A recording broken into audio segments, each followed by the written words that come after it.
అనేటటువంటి మంచి పేరు ఒక వ్యక్తి కలిగిన వాడుగా ఉన్నాడు. ఆ వ్యక్తి పేరు ఏంటంటే ఫ్రాంక్లిన్ గ్రహాం.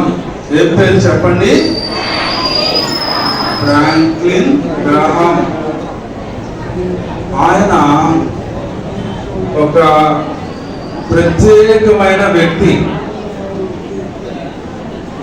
ఆయన చాలా పేరు పొందిన ప్రపంచవ్యాప్త సువార్థికుడైనటువంటి డాక్టర్ బిల్లీ గ్రహాం గారి కుమారుడు. ఎవరి కుమారుడు చెప్పండి? డాక్టర్ బిల్లీ గ్రహాం గారి కుమారుడు. బిల్లీ గ్రహాం గారు మీలో చాలా తెలుసు. అయితే ఆయన యొక్క కుమారుడే ఫ్రాంక్లిన్ గ్రహాం. ఈరోజు ఆ మిషనరీ అయిన ఫ్రాంక్లిన్ గ్రహాం ఆయన యొక్క జీవితాన్ని గురించి ఈరోజు మనం వినబోతూ ఉన్నాం. ఆయన జీవితం చాలా ప్రత్యేకమైన జీవితం. ఆయన జీవితాన్ని 3 భాగాలుగా మనం చూద్దాం. ఫ్రాంక్లిన్ గ్రహాం ఆయన యొక్క జీవితాన్ని మనం 3 భాగాలుగా చూద్దాం. ఫ్రాంక్లిన్ గ్రహాం ఎక్కడ జన్మించాడంటే ఆయన నార్త్ కరోలినా అనే ప్రాంతంలో అతడు జన్మించాడు. ఎక్కడ జన్మించాడు చెప్పండి? నార్త్ కరోలినా అనే ప్రాంతంలో అతడు జన్మించాడు. వాళ్ళ అమ్మగారి పేరు రూత్. ఏం పేరు వాళ్ళ అమ్మగారి పేరు? రూత్. వాళ్ళ నాన్నగారి పేరు ఇందాక చెప్పాను కదా, ఏం పేరు? బిల్లీ గ్రహాం వాళ్ళ నాన్నగారి పేరు. సరే, మొట్టమొదట ఆయన బాల్యము గురించి చూద్దాం. ఆయన బాల్యము, ఫ్రాంక్లిన్ గ్రహాం యొక్క బాల్యము. ఆ బాబు ఫ్రాంక్లిన్ గ్రహాం. ఆ ఫ్రాంక్లిన్ గ్రహాం బాల్యములో ఎంత అల్లరివాడంటే స్కూల్లో అల్లరి చేయటంలో అతనే టాప్ అన్నమాట. ఎందులో టాప్? చదువులో కాదు, ఎందులో? అల్లరి చేయటంలో టాప్ అన్నమాట. ఇంకా చెప్పాలంటే స్కూల్కి అతడు ఫస్ట్ వచ్చేవాడు. అంత అల్లరి చేయటంలో మరి తాను పేరు పొందాడు. 2 ఎగ్జాంపుల్స్ చెప్తా. అతను ఎంత అల్లరివాడో 2 ఎగ్జాంపుల్స్ చెప్తాను. ఒకరోజు ఏమైందంటే ఫ్రాంక్లిన్ ముక్కుకి ఒక టవల్ లాంటిది, చిన్నది ఒక టవల్ లాంటిది, నాప్కిన్ లాంటిది తడిపి తన ముక్కుకు పెట్టుకొని బ్లడ్ కారుతా ఉంది. ముక్కు ఎమట బ్లడ్ కారుతా ఉంటే ఆ తడి క్లాత్ ని ముక్కు పెట్టుకొని ఏడ్చుకుంటా ఇంటికి వచ్చాడు. చూడండి, వాళ్ళ మమ్మీ దగ్గరికి వచ్చాడు. ముక్కుకి నాప్కిన్ లాంటిది ఒకటి ఉంది, చూడండి, కనిపిస్తుందా? నాప్కిన్ లాంటిది పెట్టుకొని తాను బ్లడ్ కారుతా ఉంటే ఇంటికి వచ్చాడు. ఇంటికి రాగానే సాధారణంగా ఏమైంది? అందరికీ ఆశ్చర్యం అయింది. ఇంట్లో వాళ్ళకి, అరే ఏమైంది, ఇంత బ్లడ్ కారుతుంది, ఏమైంది అని ఇంట్లో వాళ్ళకి ఆశ్చర్యం అయింది. కానీ ఫ్రాంక్లిన్ వాళ్ళ ఇంట్లో వాళ్ళకి పెద్దగా ఆశ్చర్యం అవ్వలేదు.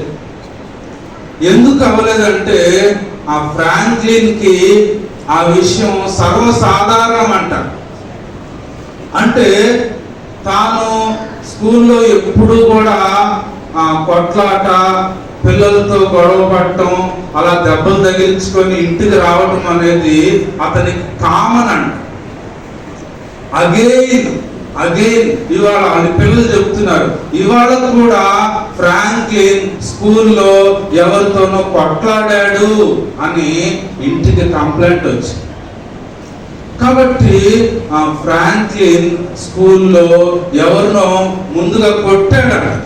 వాళ్ళెవరో కావాలని ఈయన ముందు కొట్టలేదు, ఫ్రాంక్లినే ఎవరినో కొట్టాడు. వాడికి కోపం వచ్చింది. వాడేం చేశాడు, ఫ్రాంక్లిన్ యొక్క ముగ్గుని ఏం చేశాడు, చెతక్ కొట్టాడు. అది ఒక ఎగ్జాంపుల్. ఫ్రాంక్లిన్ ఎంత అల్లరివాడో ఇది ఒక ఎగ్జాంపుల్. తర్వాత రెండవ ఎగ్జాంపుల్కి వస్తే, ఫ్రాంక్లిన్ టీనేజీకి వచ్చేసాడు. టీనేజీకి వచ్చేసాక ఇంకా అతని అల్లరి తారా స్థాయికి చేరింది. ఇంకా అతడు ఎవరి కంట్రోల్లోకి రావట్లేదు, ఎవరు కూడా అతన్ని కంట్రోల్ చేయలేకపోతూ ఉన్నారు. ఇంకా టీనేజీలోకి వచ్చేసరికి చూడండి, తను ఎందులో వెళ్తున్నాడు, టీనేజీలో అతనికి కార్ కూడా ఉంది.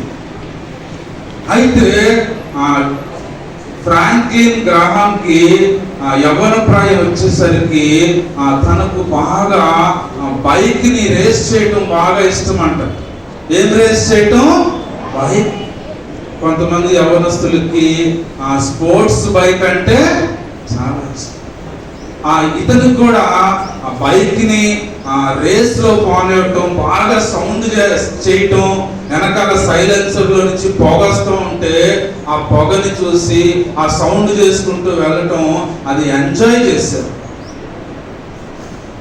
అట్లాగా పొగ వచ్చే బళ్ళు అంటే తనకు చాలా ఇష్టం అంట. ట్రాక్టర్లన్నా, రేస్ బైక్లన్నా, రేస్ కార్లన్నా, విమానాలన్నా.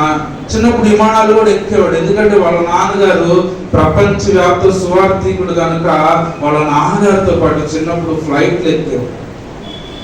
అట్లా తనకు చిన్నప్పటి నుంచి పొగొచ్చే బళ్ళు, శబ్దం చేసే బళ్ళు అంటే చాలా ఇష్టం అంట. కానీ తనకి ఇష్టం లేనివి ఏంటంటే, స్కూల్కి వెళ్ళటం అంటే ఇష్టం లేదు, స్కూల్కి వెళ్ళటం అంటే ఇష్టం లేదు. తర్వాత బుక్స్ చదవాలంటే ఇష్టం ఉండేది కాదు. మిషనరీగా అవ్వాలని ఎప్పుడూ అనుకోలేదా, తాను మిషనరీగా అవ్వాలని ఎప్పుడూ అనుకోలేదా. సరే, ఇంకో ఎగ్జాంపుల్ చెప్తానని చెప్పా కదా. రెండో ఎగ్జాంపుల్ ఏంటంటే, ఒకరోజు ఏమైందంటే చూడండి, అతను కారులో డ్రైవ్ చేసుకుంటూ వెళుతున్నాడు. అది మామూలు కారు కాదు, చాలా పవర్ఫుల్ హార్స్ పవర్ ఉన్నటువంటి కార్ అంట. అయితే తాను కారులో, అందులో ఈ కారుకి పైన ఏం లేదు, టాప్ లేదు కారు. అయితే ఎక్కడి నుంచి వెళ్తున్నాడు ఈయన కారులో, వెనకాల పొగ వస్తుంది చూడండి, మీకు కనపడదు చాలా మందికి. ఆ కారుకి సైలెన్సర్ లో నుంచి పొగ కూడా వస్తా ఉంది. అంత స్పీడ్ గా వెళుతూ ఉన్నాడు. ఆ కారుకి టాప్ లేదు కాబట్టి తన జుట్టంతా పైకి ఎగురుతూ ఉంది. అంతేకాదు, ఒక చెయ్యి పైకి పెట్టాడు, ఒక చేతితోనే కార్ని డ్రైవ్ చేస్తాడు.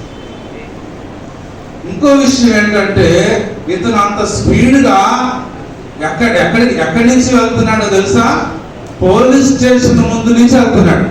చూడండి, అక్కడ చిన్న బోర్డు కూడా ఉంది, మీకు కనపడదు చాలా మందికి, అది పోలీస్ స్టేషన్. అతను అంత ర్యాష్ గా, అంత శబ్దం చేసుకుంటూ, తన చుట్టూ ఎగిరిపోతూ, వెనకాల నుంచి పొగస్తూ ఉంటే